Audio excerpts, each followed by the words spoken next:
Bonjour à cette nouvelle vidéo pour le cours de sciences et technologies de 4e secondaire. Aujourd'hui, on a un amalgame de différents chapitres dans le manuel observatoire. On va parler des différentes énergies qu'on peut rencontrer et les concepts associés à leur fonctionnement. Ici, vous allez voir, là, on va mélanger différentes notions, mais tout devrait quand même faire du sens.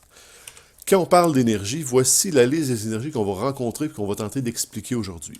Donc, les combustibles fossiles, les matières fissiles, la géothermie. Ensuite, on a l'hydroélectrique, on a l'énergie houlomotrice, l'énergie hydrolienne, on a aussi l'énergie éolienne. Ensuite, on a l'énergie solaire et enfin, on a l'énergie marémotrice. Donc, tout ça ici, c'est les formes d'énergie qu'on va rencontrer, mais ce qu'il faut comprendre, c'est qu'on peut comme les regrouper en différents blocs. Donc, le premier bloc, avec les combustibles fossiles, les matières fissiles et la géothermie, eh bien, c'est un bloc de ressources énergétiques qui sont reliées à la lithosphère. C'est pour ça qu'on va parler de lithosphère très bientôt. Si on va à l'autre bloc, on a l'hydroélectrique, l'houlomotrice et l'hydrolienne, qui sont dans le fond trois formes d'énergie reliées à l'hydrosphère. Et ensuite, on a l'énergie éolienne, qui, elle, est associée à l'énergie de l'atmosphère. Et il nous reste solaire et marémotrice, qui sont reliés au concept de terre et espace, qu'on va aborder aussi dans cette vidéo. Donc, si on commence par le premier concept, c'est quoi la lithosphère? Parce que nos premières énergies sont en lien avec la lithosphère. Mais la lithosphère, c'est l'enveloppe rigide de la Terre qui est constituée de la croûte terrestre et de la partie superficielle du manteau supérieur. Ici, je ne vous demande pas nécessairement d'apprendre la définition par cœur, mais la lithosphère, c'est la croûte de roche qui entoure la Terre et sur laquelle on vit. Et c'est quoi les ressources énergétiques de la lithosphère? Mais ici, il y a premièrement trois ressources énergétiques qui sont importantes, le pétrole, le charbon et le gaz naturel. Ces trois énergies, dans le fond, c'est ce qu'on appelle les combustibles fossiles. Le fonctionnement des combustibles fossiles, c'est quand même assez simple. On va utiliser des brûleurs pour faire brûler notre combustible fossile, que ce soit du pétrole, du charbon ou du gaz naturel. L'énergie produite par cette combustion va être absorbée par de l'eau dans une chaudière qui va être distribuée, qui va être dirigée vers une turbine reliée à un alternateur pour produire de l'électricité, tout simplement. Donc ça, c'est le fonctionnement de nos trois centrales, que ce soit au gaz naturel, au pétrole ou au charbon. Une autre forme d'énergie associée à la lithosphère, c'est l'énergie qu'on peut retrouver dans l'exploitation de l'uranium. L'uranium, c'est un matériau, c'est un atome extrêmement lourd qui est généralement instable et qu'on peut casser en deux pour produire de l'énergie. C'est ce qu'on appelle l'énergie nucléaire. Fait que si on a le noyau fissile de l'uranium, qui est un gros atome, et quand on va le bombarder de neutrons, celui-ci va se casser en deux produits de fission et ça va dégager une très grande quantité d'énergie. Ici, comment ça fonctionne? Bien, vous avez le schéma à l'écran d'une centrale nucléaire. On va avoir mes barres de contrôle, qui sont dans le fond mes barres de produits radioactifs d'uranium, qui sont trempées dans le cœur du réacteur, dans de l'eau. Ils vont être bombardés de neutrons, ce qui va briser mes atomes d'uranium, et ça va dégager une très grande quantité de chaleur. Cette chaleur va être absorbée par l'eau, qui va être transformé, transporté dans un circuit primaire, vers un circuit secondaire, et tout ça va se rendre jusqu'à une turbine pour produire, dans le fond, de l'électricité, parce que la turbine va être reliée à un alternateur, un générateur, tout simplement. Même chose, dans le fond, que la centrale au charbon, la centrale au gaz, où c'est juste qu'au lieu de produire de la chaleur par la combustion de combustibles fossiles, on produit de la chaleur par la décomposition de matériaux radioactifs. Une autre énergie associée à la lithosphère, c'est ici l'énergie de la géothermie, ce qui veut dire que la chaleur du sol, thermie pour chaleur, géo pour terre, donc la chaleur du sol de la Terre. Comment ça fonctionne? Bien ici, vous avez un schéma d'une centrale électrique qui utilise la géothermie. Fait que dans le fond, ce qu'on va faire en premier lieu, on va pomper de l'eau froide dans les profondeurs de la Terre jusqu'à peut-être 5000 mètres de profondeur, où le sol, la roche qui se trouve à cette profondeur-là est quand même très très chaude. L'eau qui va être réchauffée par le sol va remonter vers la station de pompage et l'eau chaude va actionner dans le fond un alternateur pour produire de l'électricité. Donc, si on reste encore une fois dans le même principe, c'est juste comment on produit notre chaleur pour faire tourner notre turbine qui va changer. Ici, on l'injecte dans le sol, puis c'est le sol qui est très chaud à une profondeur de 5000 mètres qui va pousser de l'eau extrêmement chaude vers la station de pompage. Maintenant qu'on vient de voir les types d'énergie liés à la lithosphère, on va aller voir les formes d'énergie qui sont liées avec l'hydrosphère. Dans le fond, c'est quoi l'hydrosphère? C'est l'enveloppe externe de la Terre qui contient l'eau sous ses états liquides, solides et gazeux. Si on parle des océans, des lacs et des rivières, mais dans le fond, c'est l'eau sous l'état liquide. Si on parle des glaciers, des banquises, ben c'est l'eau sous l'état solide. Et enfin, si on parle de la vapeur d'eau qui est contenue dans l'air, ben c'est l'eau sous l'état gazeux. Et tout ça, ça correspond à l'hydrosphère. Un concept super important pour l'hydrosphère, c'est le concept du bassin versant. La définition dit que sur un territoire donné, les eaux continentales s'écoulent vers un même point en suivant la pente naturelle du terrain. Ça, c'est la définition, mais c'est quand même assez simple à comprendre. Je vous l'explique. Vous avez ici le pic d'une montagne. Si je dis qu'il y a de la pluie qui tombe sur le versant qui est à droite de ma montagne, ben, je pense qu'il n'y a personne qui va être étonné quand je vais leur dire que l'eau va s'écouler vers la droite. Par contre, si j'ai de la pluie qui tombe sur le versant gauche de ma montagne, mais encore une fois, personne ne va être étonné si je dis que l'eau va s'écouler vers la gauche. Et dans le fond, qu'est-ce qui sépare l'eau qui va vers la droite puis vers la gauche? Ben, c'est le sommet de ma montagne. C'est le pic de ma montagne. Et ça, c'est ce qu'on va appeler la ligne de partage. Parce que le territoire est séparé par ces crêtes de montagne qui vont découper le terrain en bassins versants. Et c'est ce qu'on voit ici. Une ligne de partage, dans le fond, c'est une frontière naturelle qui est le long de la crête des montagnes. Toute l'eau à l'intérieur des lignes de partage des eaux va s'écouler vers le même point. Ici, on va partir de l'amont, donc le sommet de la montagne, et on va se diriger vers l'aval, qui est dans le fond le plus bas de la montagne, vers la vallée dans le fond. Et toute l'eau qui est tombée à l'intérieur des lignes de partage des eaux, ben nécessairement va se diriger vers l'aval, le même point, la rivière au bas de mon dessin qu'on voit ici. Il y a différents facteurs qui vont influencer la circulation de l'eau dans un bassin versant. Je vous les présente tout de suite. Le premier, ben, c'est la topographie, c'est relief. Est-ce que j'ai une pente douce ou une pente forte? Si j'ai une pente forte, ben, dans le fond, l'eau va s'écouler plus rapidement. Si j'ai une pente douce, l'eau va s'écouler plus lentement. Ici, le deuxième, c'est la géologie, c'est la composition du sol. Si j'ai un sol de glaise, de la terre forte qui va absorber l'eau, mais dans le fond, l'eau va s'écouler lentement sur mon territoire.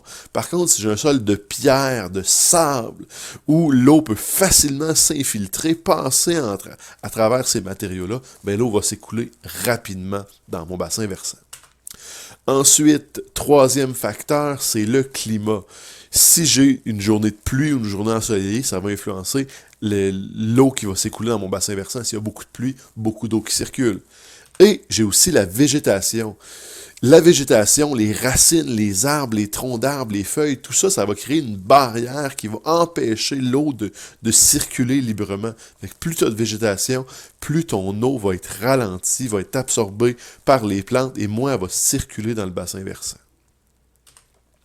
Et le dernier facteur, c'est les constructions humaines, les aménagements humains.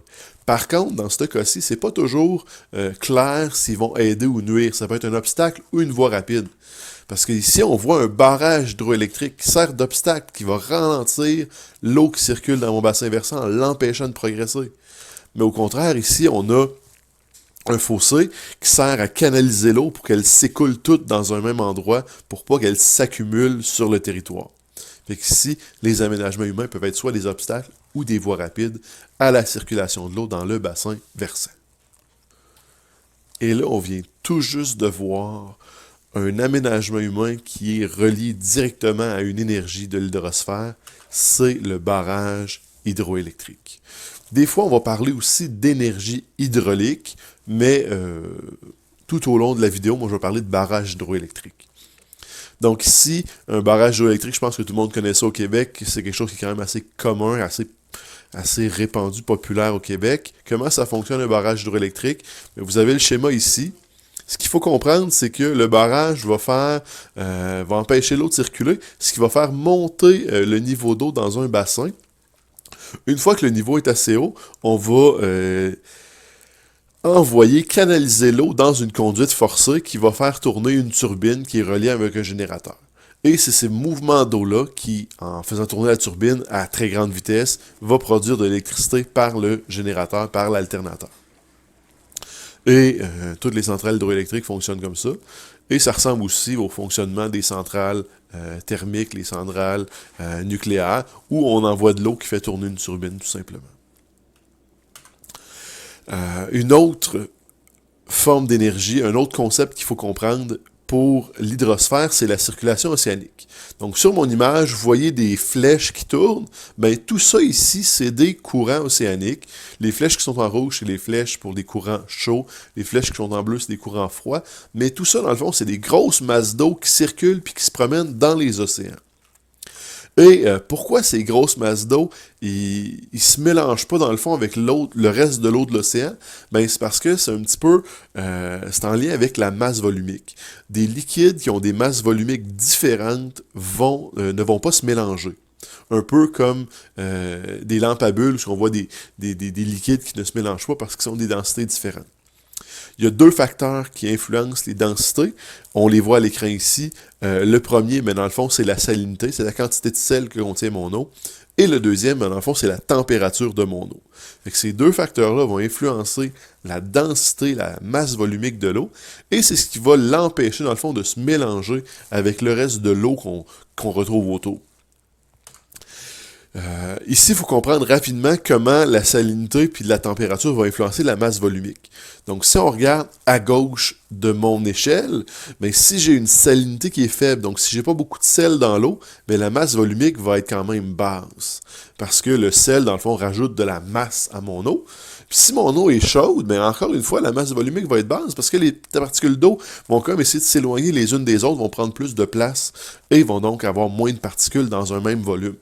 Donc à ce moment-là, si j'ai une faible salinité ou une eau chaude, ma masse volumique est basse, et dans le fond, si j'ai de l'eau qui pèse pas beaucoup, ben qu'est-ce qui va se passer? Elle va remonter à la surface.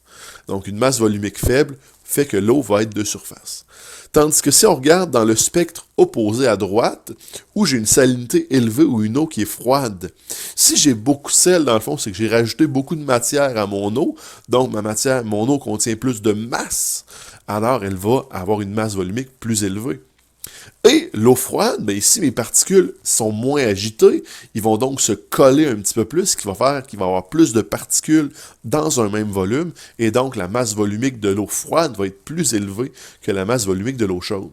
Et dans les deux cas, si j'ai beaucoup de sel ou si j'ai une température froide, ben qu'est-ce qui va arriver? Masse volumique élevée, et là, je vais avoir de l'eau qui est, entre guillemets, plus lourde, et elle va donc s'enfoncer en profondeur.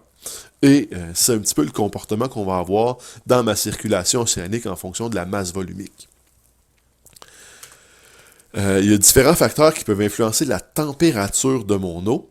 Vous avez les images pour vous aider à les reconnaître. Donc le premier, ben, c'est la profondeur. Plus mes courants océaniques sont en profondeur, moins ils vont avoir de lumière, donc plus ils vont être froids. Si j'ai des courants océaniques qui sont en lien avec les saisons, c'est plus froid l'hiver que l'été. Je pense que tout le monde peut le comprendre. Donc, mes courants océaniques risquent de se refroidir l'hiver et de se réchauffer l'été. Et enfin, le dernier, c'est la latitude. La latitude, c'est la hauteur par rapport à l'équateur. Donc, plus je me rapproche, dans le fond, du pôle nord, plus il va faire froid. Donc, mes courants océaniques vont être plus froids. Plus je me rapproche de l'équateur, plus il va faire chaud. Donc, plus mes courants océaniques vont être chauds. Maintenant, on va parler des facteurs qui influencent la salinité.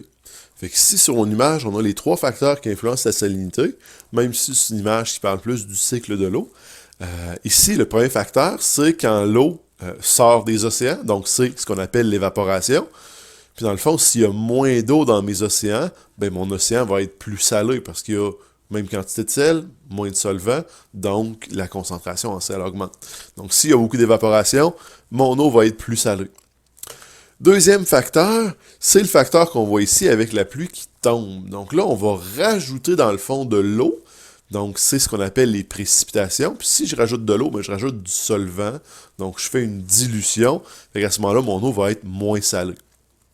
Et enfin, le dernier, on ne le voit pas super bien. Là, on voit le pic de la montagne qui est de la glace. Mais cette glace-là, elle va fondre. Et on va parler de la fonte des glaciers puis des banquises.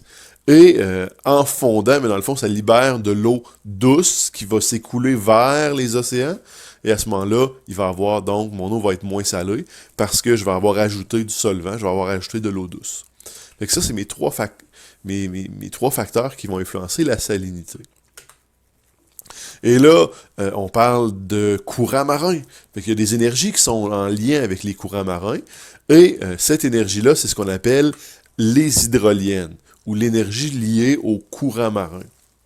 Donc, comment ça fonctionne une hydrolienne? Ben ici, c'est un appareil qu'on dépose dans le fond des océans ou dans le fond des rivières où il va y avoir un courant marin quand même assez important. Et comment ça fonctionne? Ben, le courant marin, l'eau va rentrer dans l'éolienne, va faire tourner les pales de mon éolienne, et ces pales-là sont directement reliées à un alternateur, et ça va produire un courant électrique tout simplement. Fait que c'est vraiment le concept le plus simple pour produire de l'électricité. C'est vraiment juste une hélice qui tourne reliée directement à une dynamo. Il y a aussi une autre énergie qui est liée avec l'hydrosphère, et c'est ce qu'on appelle les centrales houlomotrices. Houlot pour les vagues.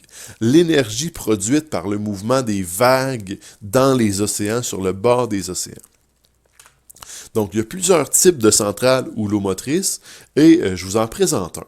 Ici, c'est un gros flotteur qui va osciller au mouvement des vagues.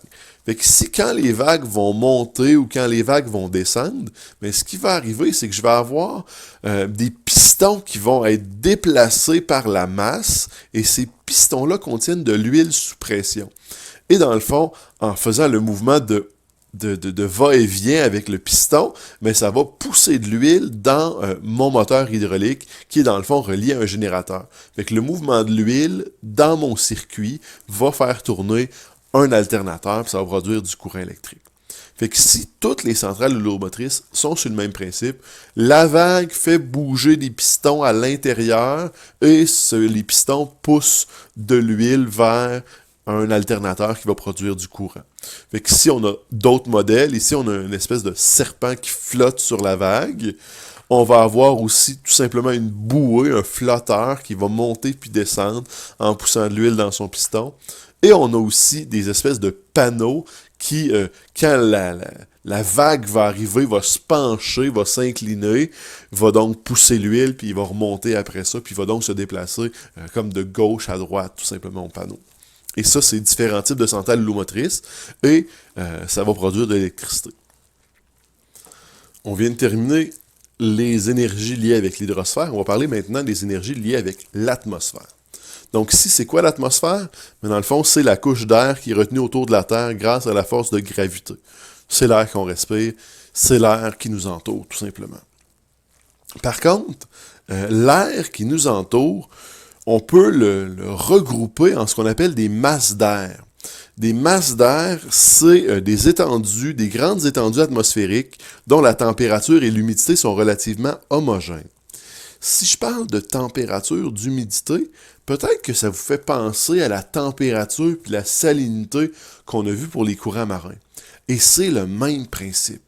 Une masse d'air qui a une température puis une humidité va donc avoir une masse volumique quelconque. Mais quand elle va rencontrer une autre masse d'air qui n'a pas la même température, pas la même humidité, elle va donc avoir une masse volumique différente. Et ces deux masses d'air-là qui se rencontrent, ben, ils vont pas se mélanger. Ils vont se fracasser l'une sur l'autre et ça va créer, dans le fond, les phénomènes météorologiques qu'on peut connaître comme des tempêtes, du vent, de la pluie, des orages, ainsi de suite. Pour représenter sur une carte météo ces phénomènes, on a représenté ça par des lignes bleues, des lignes roses, des lignes rouges, et ça, c'est ce qu'on appelle des fronts. Donc, un front, ça représente la ligne de rencontre. Donc la frontière, l'endroit où deux masses d'air se rencontrent l'une sur l'autre.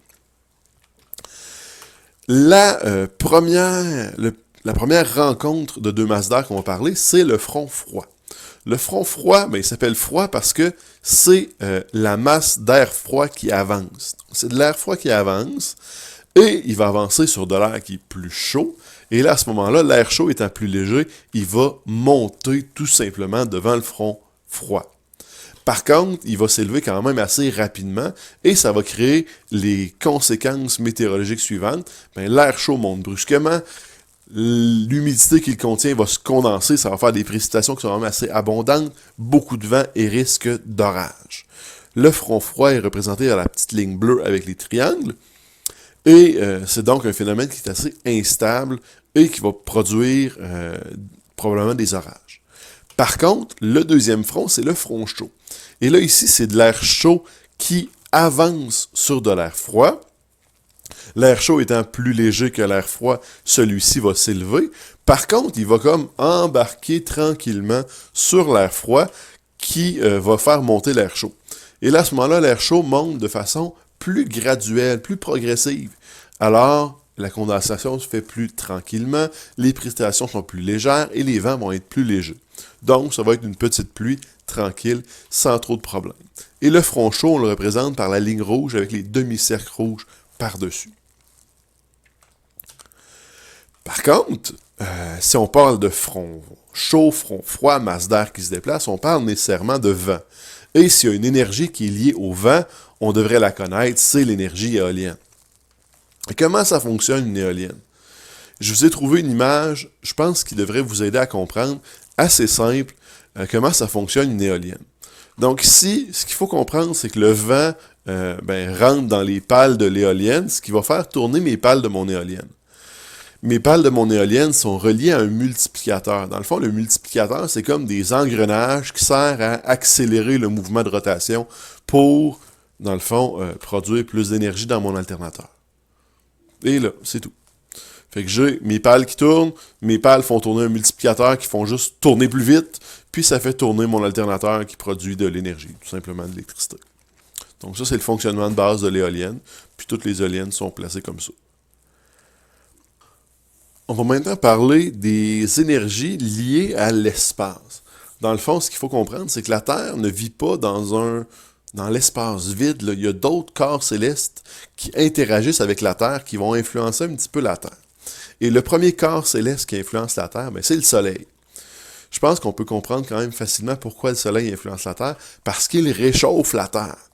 Le Soleil va réchauffer la Terre, et comme on le voit sur l'image, la partie qui est en rouge foncé, c'est la partie qui est la plus chaude, qui reçoit le plus de rayonnement solaire, et la partie qui est en bleu pâle, c'est la partie qui reçoit le moins de rayonnement solaire. Parce que la Terre est courbe. Et si on parle d'énergie solaire, dans le fond, c'est l'énergie correspondant à l'énergie transmise par le rayonnement solaire. On tourne un petit peu en rond, mais c'est la définition de l'énergie solaire. Et qu'est-ce que ça va permettre l'énergie solaire? L'énergie qui provient du soleil, ça permet les panneaux solaires, l'énergie photovoltaïque, l'énergie solaire. Rapidement, je ne veux pas aller dans les détails sur comment ça fonctionne, parce que ça peut être quand même assez compliqué, mais je vous donne un petit schéma qui est assez simple. Qu'est-ce qui se passe? J'ai le soleil qui va éclairer un panneau solaire. Lorsque les rayonnements solaires vont frapper le panneau solaire, il y a une partie du matériel utilisé qui va libérer des électrons. Et les électrons, dans le fond, c'est le courant électrique. Donc ici, sans trop aller dans les détails, ça va libérer des électrons qui vont circuler dans un fil électrique, donc ça va produire de l'électricité. L'autre corps céleste qui influence la Terre, c'est la Lune. Qu'est-ce que la Lune a fait? Elle a fait les marées. Je pense que tout le monde sait c'est quoi les marées. Là. C'est quand le niveau d'eau des océans monte et descend, monte 2 fois par jour, descend 2 fois par jour. Et ça, c'est lié à cause, c'est créé par la Lune, la présence de la Lune. Qu'est-ce qui se passe? Pourquoi il y a une marée haute du côté de la Lune? Dans le fond, la Lune exerce une force de gravité sur l'eau des océans, ce qui cause un bourrelet d'eau, la marée haute, sur la partie de la Terre qui est face à la Lune. Ici, la Lune, elle a une force de gravité. Elle essaye d'attirer la Terre vers elle. Et ce qui est capable d'attirer sur la Terre, c'est l'eau. Fait que l'eau, elle va être un petit peu attirée par la Lune, ce qui fait qu'elle va comme s'élever suite à l'attraction de la Lune. Et c'est ce qui va créer la marée haute face à la Lune. Mais il y a quand même une marée haute à l'autre bord de la Terre. Donc pourquoi il y a une marée haute là? Bien ici, c'est la force centrifuge qui est exercée par la rotation de la Terre, va causer l'apparition d'un autre bourrelet d'eau sur la partie de la Terre opposée à la Lune. Fait que si, comme la Terre tourne sur elle-même, il va y avoir un bourrelet d'eau qui va apparaître de l'autre côté de la Terre, à l'opposé de la Lune, et ça va être mes deux marées hautes que je vais avoir. Et dans le fond, les deux côtés qui sont à 90 degrés de la Lune, ben eux, c'est les marées basses, parce que l'eau qui va créer mes bourrelets va être comme aspirée de ces deux endroits-là, ce qui va faire qu'il va y avoir un petit peu moins d'eau de ce côté-là de la Terre. Par contre, si je vous pose la question, pourquoi est-ce qu'il y a quatre marées, ben, deux marées hautes, deux marées basses pendant une journée, pendant 24 heures?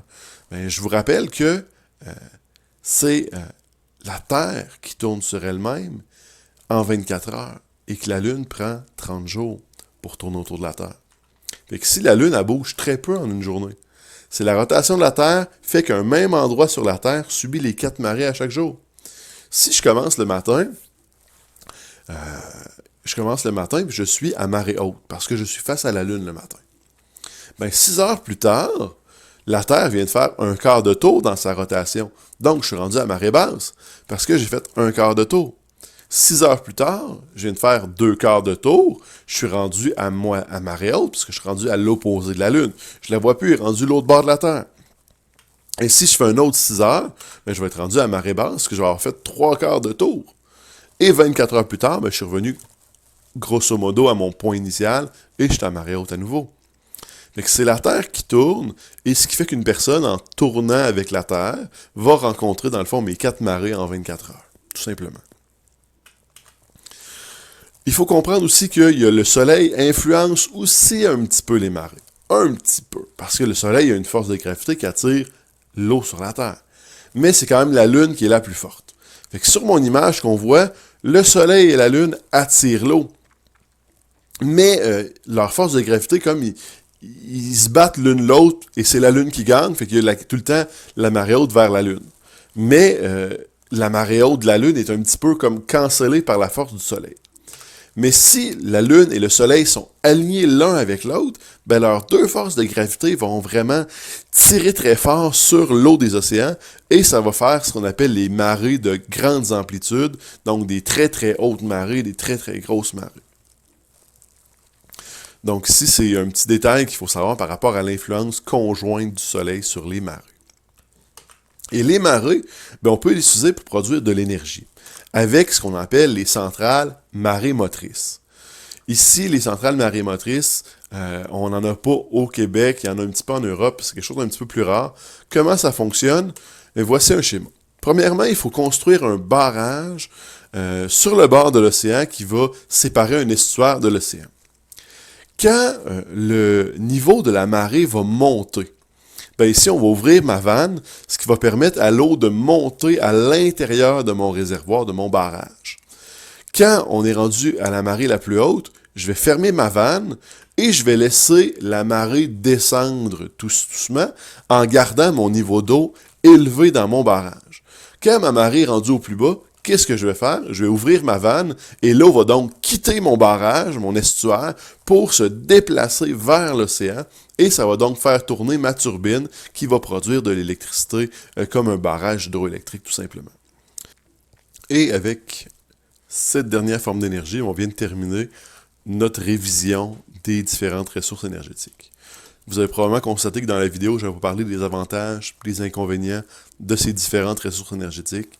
C'est important de les connaître, de les étudier, et comme vous avez droit à votre aide-mémoire, votre document de travail que vous avez fait dans les derniers cours, c'est sûr que ça peut vous aider, mais il faut quand même les réviser, sinon vous allez chercher beaucoup dans vos documents pendant l'examen, puis ça va vous coûter du temps.